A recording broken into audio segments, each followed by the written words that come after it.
Hajar berjuang melawan penjajahan. Seperti apa ceritanya? Ayo teman-teman kita simak bersama. Ki Hajar Dewantara terlahir dengan nama Raden Mas Suwadi Suryaningrat pada tanggal 2 Mei 1889. Ia dibesarkan dalam lingkungan keraton Pakualam di Yogyakarta. Ki Hajar sempat kuliah di Spevia atau Sekolah Dokter Pribumi. Kemudian jiwa rakyat untuk merdeka dan bebas.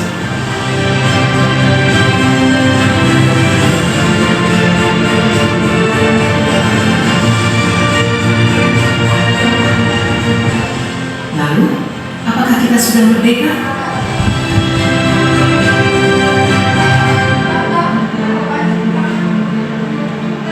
Video ini adalah pengantar menuju video kedua, filosofi pendidikan Ki Hajar Dewantara. Salam dan bahagia.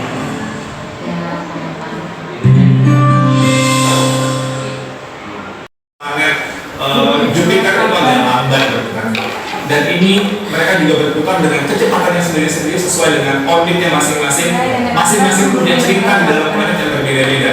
Jadi tidak bisa dipaksakan bumi itu harus menjadi seperti Saturnus atau Neptunus untuk menjadi Merkurius. Semua ada orbitnya masing-masing. Semua bergerak pada sumbu yang sudah diatur dan menghamba pada nilai yang sama, yaitu nilai-nilai kemanusiaan.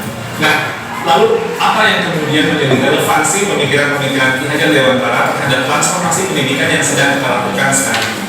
Filosofi Ki Hajar adalah filosofi tentang perubahan. Dalam hal ini ada 3 kerangka perubahan Ki Hajar Dewantara.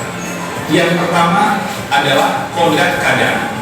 Dalam melakukan perubahan, kita harus melihat kodrat keadaan yang terbagi 2. Pertama, kodrat alam. Yang kedua, kodrat zaman.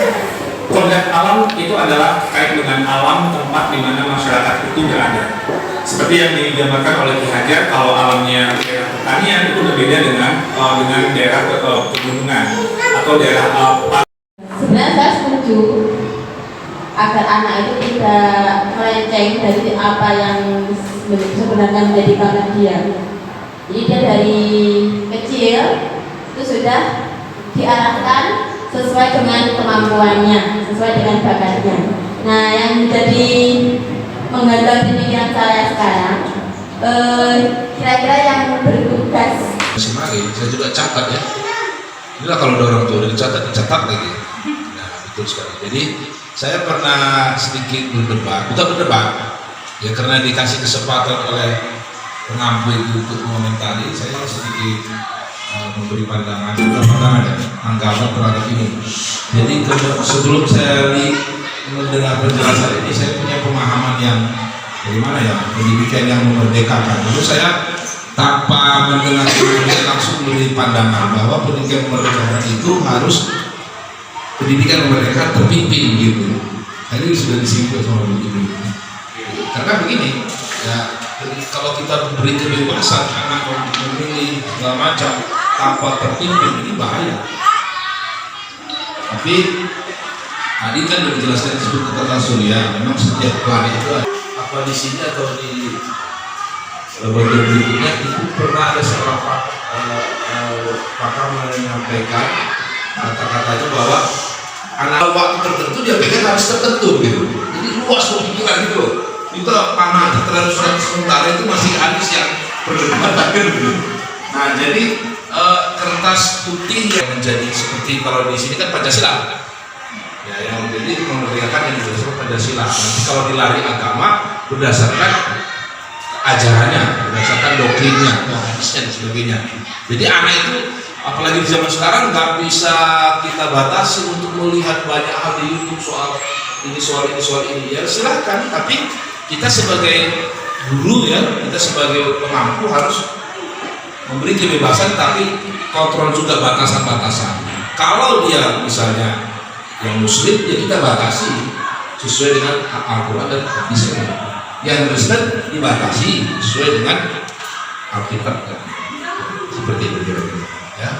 Jadi saya pernah berdebat sama itu karena saya belum mendengar, karena dikasih pendapat kan.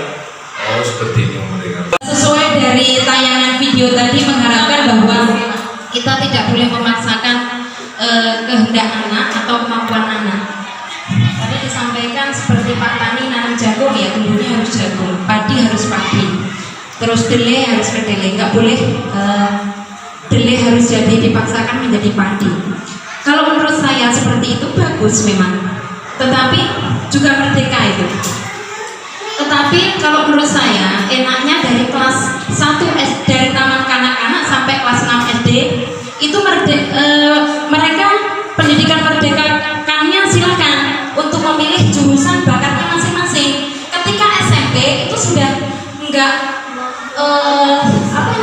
seluruh mata pelajaran dipelajari, tidak, tetapi kemampuannya yang di musik, ya jurusan musik sampai SMA sampai kuliah. Nah itu merdeka, dia memilih sesuai kemampuannya yang dia kuasai. Jadi guru enak, satu keahlian itu jagung, dia jagung fokus, ini ahlinya padi lebih ke jurusan. Nah untuk mengonsep, untuk bisa memilah anak itu jurusannya ahli jagung atau tumbuhnya padi atau jagungnya dari taman kanak tadi sampai kelas 6, guru melihat kemampuan anak tadi, anak ini bakatnya di mana, di jagung tumbuhnya atau di padi atau di kedelai, sehingga ke jenjang berikutnya sudah fokus anak itu. Tetapi ketika anak itu di SMP sudah satu jurusan, jangan lupa sebagai pusatnya itu agama. Jadi agama setiap naik tingkat itu tetap dibekali, ada mata pelajarannya juga. Jadi agama plus kemampuannya itu tadi apa. Jadi seimbang, dunianya juga sukses, untuk akhiratnya juga sukses karena berpedoman dengan perintah-perintah agama tadi, seperti itu. Jadi merdeka sekali dari kelas 1 sampai kelas 6. Bakatnya apa? Guru benar-benar memperhatikan bakat anak itu. Oh, anak ini ke tari, anak ini ke fisika, anak ini ke matematika, anak ini ke ilmu hukum semuanya. Kita kenalkan di situ. Kalau perlu kurang nggak cukup waktu untuk kelas 1 sampai kelas 6, ditambah lagi mungkin. Kan seperti itu, sehingga mendapatkan jurusan yang spesifik sesuai dengan bakat siswa ditambahi dengan bekal agama. Itu menurut saya. Terima kasih. Justru harus dipelajari. Saya juga sepakat dengan Pak Sirahi, saya sepakat dengan yang nomor 3 bahwa anak diibaratkan kertas putih, di situ sudah ada tulisannya masing-masing, tapi tulisan itu masih sama atau kabur. Tinggal kita yang diberi tugas di situ untuk memperjelas, dengan catatan yang diperjelas yang bagus. Karena yang dulu nggak perlu dipelajari, pasti semua orang, sifat manusia pasti di situ memiliki sifat-sifat yang buruk. Terus untuk para ibu-ibu mungkin itu terlahir dari kegelisahan ibu-ibu tentang pendidikan yang memerdekakan. Menurut guru lagi untuk kena terus dan bla bla bla. Ini ada SMP kejuruan. Siswa juga merdeka memilih. Sampai tadi arahnya ke SMP kejuruan. Tingkat selanjutnya kurikulumnya memerdekakan guru. Memerdekakan siswa juga. Memilih kejuruannya. Maksudnya dia arahnya ada SMP kejuruan. Kalau sekarang kan SMA, SMK, Iya. SMP kejuruan. Sebenarnya dulu sempat ada itu sekolah menengah pertama ekonomis. Pernah ada dulu. Iya.